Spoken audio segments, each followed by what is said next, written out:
जय जय क्षीरसागर विलासा, मायाचक्रचालका अविनाशा, शेषशयना अनंतवेशा, अनामातिता अनंता.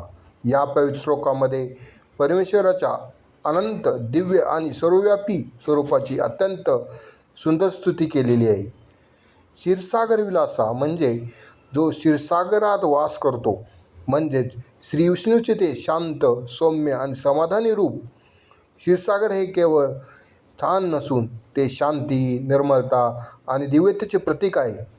त्या सागरात विश्रांती घेणारा परमेश्वर आपल्याला भक्तांना शांती आणि धैर्य प्रदान करतो.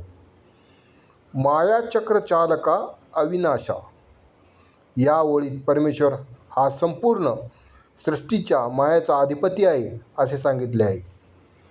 ही सृष्टी, तिचे नियम, तिचे चक्र हे सर्व त्याच्या इच्छेनुसार चालते.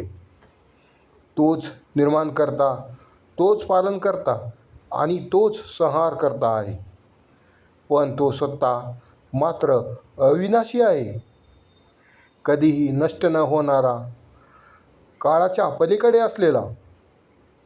यामध्ये पुढे शेषशयना अनंतवेशा, याचा अर्थ तो शेषनागावर शयन करतो आणि ज्याचे रूप अनंत आहे. परमेश्वराचे रूप एका प्रकारात मर्यादित नाही, तो अनेक रूपाने प्रकट होतो. कधी विष्णू, कधी राम, कधी कृष्ण, तर कधी स्वामी समर्थ म्हणून. प्रत्येक रूपामध्ये त्याची करुणा, शक्ती आणि भक्तावरील प्रेम दिसून येते.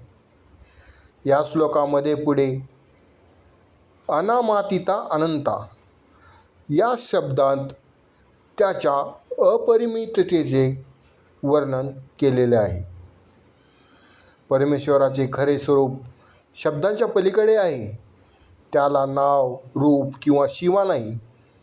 तो अनंत आहे, सर्वत्र आहे आणि प्रत्येक जीवामध्ये वास करतो.